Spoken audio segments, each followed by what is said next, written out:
Freedom from extremes. In Buddhism, this may be called the middle way. So what does it mean to be free from extremes? Well, the first taste of this, really at the level of identity or the level of perhaps consciousness and awareness without a structured self separate from anything else, might be called awakening, might be called kensho.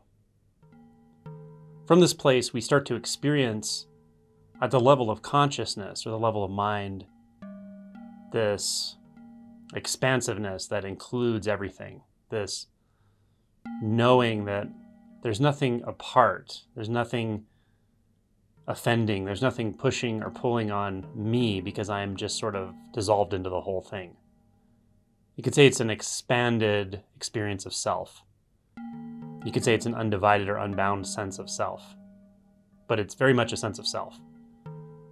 Now, the contrast between a structured, bound, definite, time-bound sense of self and the expanded sort of universal consciousness version of self, the contrast is so extreme when this shift occurs that you can completely overlook what self even is, the paradigm of identity, the movement of selfing, the experience of collating all experience, knowledge, etc. into a vessel, even if that vessel feels infinite, spacious, free. That can be completely overlooked, the identity structure itself. But with this shift, we feel a significant amount of freedom, peace. The extreme we're free of at this point, at this stage, is an extreme that we've actually been frozen in for as long as we can remember. Mind identification. It's very much like being stuck in one pole, one side. And that side is the side of the self-protecting, self-defending collection of thoughts and beliefs that feels very much like me. Something I have to constantly defend. It's always questioning, it's always in doubt. Never really knows its place in the universe.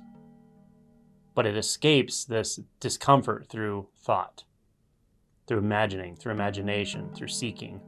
So this side, this extreme, that it's not even noticed to be an extreme until this first shift happens, and then it's recognized to be an extreme because there's so much freedom. You're released from that extreme that was so binding. So binding you didn't even know how binding it was. And to be released from it, then you fall into a sort of equanimity, again, an equanimity of consciousness. And that's good. It's a good thing. It's important. It feels great. That's the extreme of the stable disassociation of mind identification. The socially endorsed collective group hypnosis. Call it pain body. Call it collective human delusion. Call it the human condition. So that's an extreme. We're living in an extreme as a group of mind-identified individuals. We're living in a hypnosis, a dream. So the first shift to wake up from that dream at the level of mind is a huge shift. And we shift out of an extreme. But that's just the first part of the path. The pathless path. It's not going somewhere in time. It's going deeper into insight. It's going deeper down through identity structures.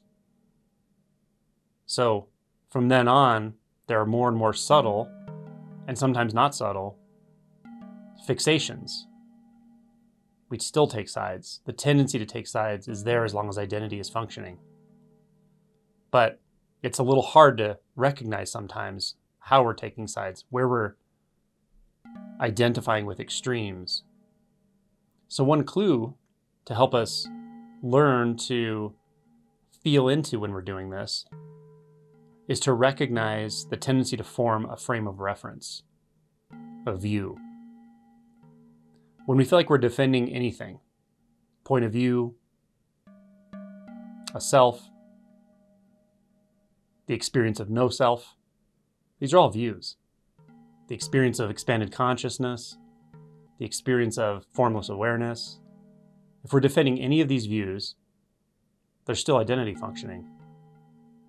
And it can be very slippery. Because when we're stuck in the view of formless awareness, there's nothing, then our mind tells us, well, there's nothing less than nothing. You can just negate all you want. You're never going to get any farther than that. So it's got to be the end, right? But it's a view. It's a fixation. It's an extreme.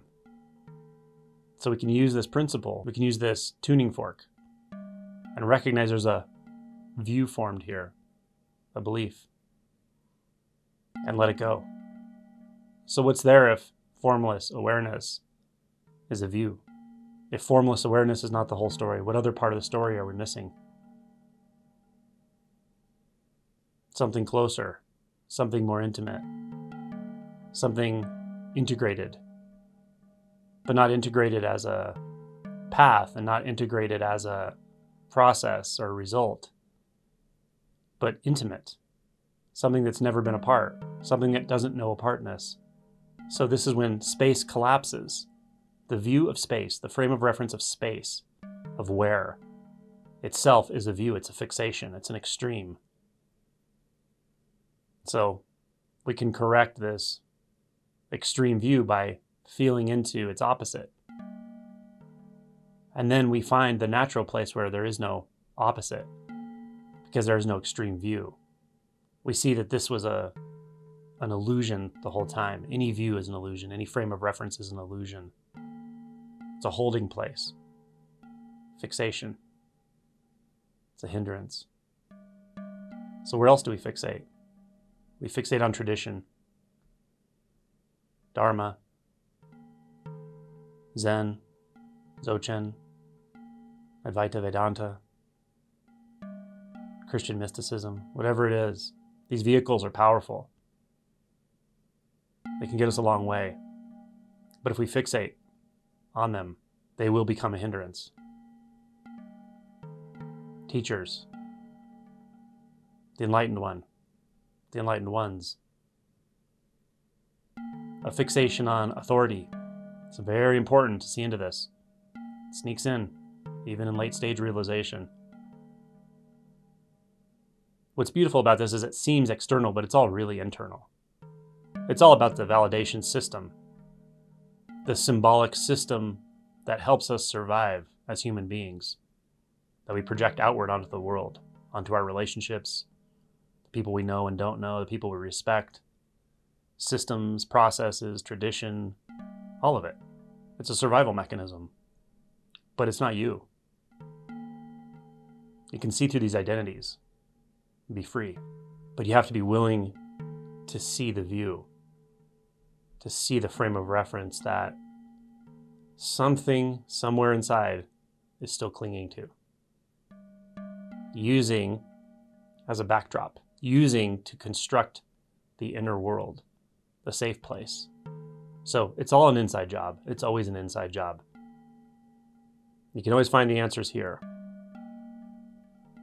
but learn to feel into any fixation, in any position, any way of being. Fixation in being and fixation in non-being are not the final position. Fixation in form and fixation in formlessness, neither are the final position. But you don't have to negate either. You just have to see that identifying with either, which is so subtle that it's not even really a cognitive process. It's not an overtly cognitive process, but it does happen. To free yourself of that is a very powerful movement. It's also a totally surrendered movement. And really, it's not you that frees yourself of it. It's a natural process. But you really have to be willing to give up.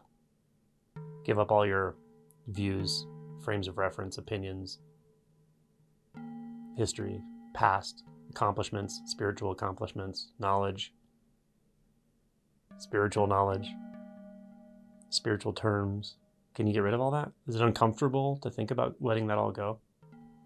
If so, why? A lot of this is worked out in the emotion body as well. Fear of letting go completely. You're going to let go at some point. Everything you know, gone. Your health, gone. Loved ones, gone. Knowledge, gone. Spiritual attainment, gone. How does it make you feel? Look there. Go there. Sort out the fixations in the emotion body, which are always holding. They're always about not feeling. So feel, go through, die into it. And you'll know freedom. But it's all got to go. Can't overlook anything here. So my advice is to make a study, experientially, energetically, of what it feels like to fixate, to form a view, to hold a reference frame, and then be willing to see what's behind it, how it's structured, what belief, what fear, what repressed emotion might be behind that, what survival mechanism. And at some point you will know what it means to be free from delusive hindrance, rid of the fear bred by it.